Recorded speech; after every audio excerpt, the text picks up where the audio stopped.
The Dragon Ball Z Budokai franchise.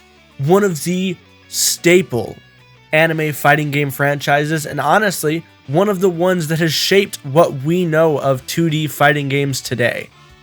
Now, it all started back in December of 2002, ending in about November of 2004. The Dragon Ball Z Budokai fighting game franchise has molded and crafted everything that we know about 2D fighting games and just Dragon Ball Z fighting games in general today. I grew up personally loving the Dragon Ball Z Budokai games.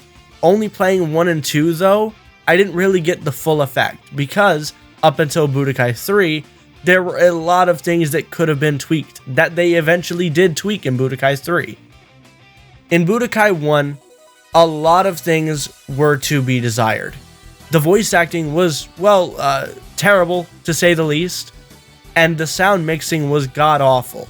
You barely hear what they say because the music really just sounded like this is what it sounded like the entire game. The music overpowered everything. And it was a pain, but we got through it because that was the only Dragon Ball Z fighting game we had that wasn't on the Super Famicom, which didn't come out in America, shockingly enough. So we had to deal with it to be able to play a Dragon Ball Z fighting game with all of the characters that we loved up until the Cell Saga. Budokai 2 took it in a completely different route to the just normal linear story progression and gave you what seemed to be a board game-esque map for the overworld and the same similar fighting style with some tweaks here and there. In Budokai 2, they added the ability to fuse, which was not in Budokai 1 because it only went up to the Cell Saga. So they didn't really have a way to fuse until about 3 seasons later, which Budokai 2 wraps up perfectly. They go all the way through the Dragon Ball Z franchise, not talking about Dragon Ball or Dragon Ball GT. Budokai 3 is where it kicks into overdrive in terms of features, battle animations, everything is ramped to a 30 in Budokai 3. Everything is gorgeous. The art style takes a complete 180 from what they did in Budokai 1 and 2 and makes its own art style while still keeping that same 2.5D aspect of fighting.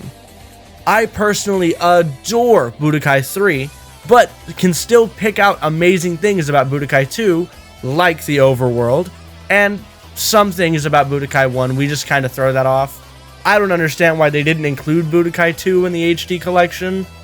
I guess because it was too dissimilar from the other two, it being the top-down board game perspective until you get into the fights. But I personally love Budokai 2 way more than I like Budokai 1.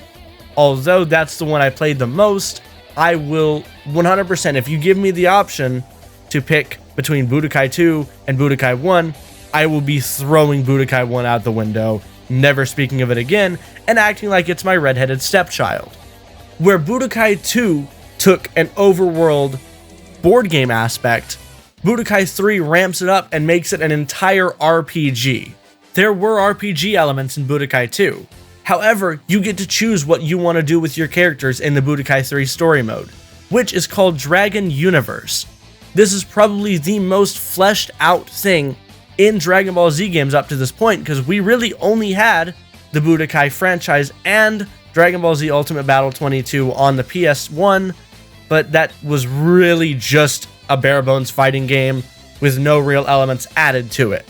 In the Dragon Universe, you get to fly around wherever is taking place in the story.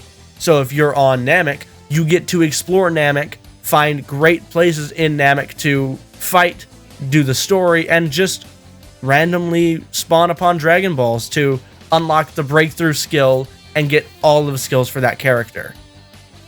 The roster for Budokai 3 takes the roster from Budokai 1 and 2, throws GT characters in it, and blows it out of the water.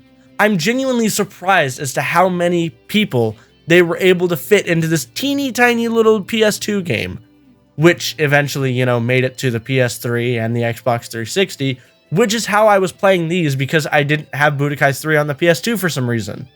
Budokai 1 and 2 were my childhood go-to games. I didn't really have any other fighting games at the time except Budokai 1, Budokai 2, and Budokai Tenkaichi 3 for the PS2, which I eventually lost. Fighting games are not something that I am particularly good at. However, the Budokai franchise helps encompass the youthful young kids who don't really know how to play fighting games and puts all of the combos extremely simply right there. To do a Kamehameha wave, you just press punch 4 times and hit the circle button. Boom, you've done a Kamehameha. You can now go live your life somewhere else. You can go fulfill your other destinies. I'm not really sure what else to say about this game that hasn't already been said. Everyone adores Budokai 3 and knows that Budokai 1 f***ing sucks. Something that nobody ever talks about is Budokai 2, which that's where this segment, you like my segue? This is the segment for Budokai 2. Budokai 2 was one that I loved playing far more than Budokai 1, just because it gave me more content. Budokai 1 was very bare bones because it was just the Cell Saga, Namek Saga, and the Saiyan Saga, which on their own are great sagas, except for the fact that you only get to fight as Goku, Krillin, and Gohan. If there are any other characters in the Dragon Ball Z universe, you don't get to play as them. I think you get to play as Piccolo once, but that's about it.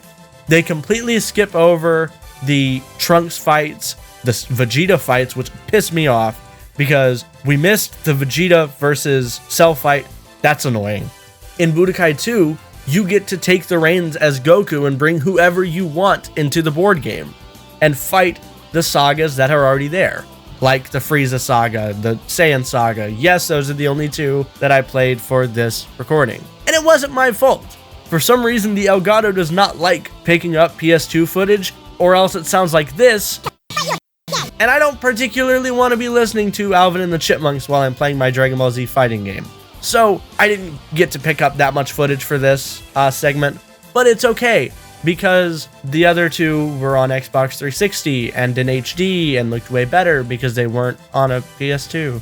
In the board game aspect, there are tons of things that can happen. You can land on spaces that deplete your ki. Ones that tout that, though, are the ones that damage you. You just lose health. I don't know why they're there. Yeah, cool, they're helpful for when you're fighting somebody, but then you lose health too. So there's really no logical way to land on this space and be like, oh, I'm gonna lose health while I'm trying to beat this other person, because you're gonna lose. You're gonna lose. There's no doubt in my mind that the first few times you land on those spaces, you will get your ass handed to you. But that's okay, because in places where your character of Goku meets one of the ally characters that you brought along, you then boost each other's attack and defense by 10%. So you deal more damage and can take less, while still depleting your health, but you now have a higher incentive to fight. Like I said at the start of this, the Budokai franchise has always been one that has been near and dear to my childhood. And playing it recently, I realized that there were some things that I completely overlooked as a kid. There were also things that even when I was a kid, I was very, very, very annoyed about. Like how Budokai 1 ends at the Cell Saga. I had only seen Season 9 at that point, which is the Majin Buu versus Vegeta saga, and what was on Nicktoons of Dragon Ball Z Kai at the time. I was very, very limited in what I had seen of Dragon Ball, so I wanted to see that giant gap between when Gohan kills Cell and when Gohan fights against Buu. I wanted to see what led up to Gohan transforming into an adult. I wanted to see all of that, but I was not able to until Budokai 2. And even then, it doesn't really take in the reins of the story as it would Budokai 3, where you can go through the story as every character. You only get to see Goku's story, and you can call in Goten to be your ally at the Saiyan Saga, which, if you know anything about Dragon Ball, that's not correct. However, I think he can go Super Saiyan. I don't know. I only fought with Gohan as my ally because I like Gohan. I'm a Gohan boy. Leave me alone. I told you guys we would be back in the span of video game reviews. Things are going to be a little rocky for the next few weeks. I've got to super pump out videos. With all that being said, I just wanted to say thank you for the tremendous support on the Game Room Tour. I was not expecting it to blow up anywhere near what it did, but you guys did an amazing job, and I wanted to just verbally thank you guys With all that being said, if you did enjoy the video, be sure to like, comment, and subscribe, all that goodness. And I think I'm gonna just leave it here. No haha funny gag at the end. I'm just gonna leave the gameplay and have a good one. Peace, guys.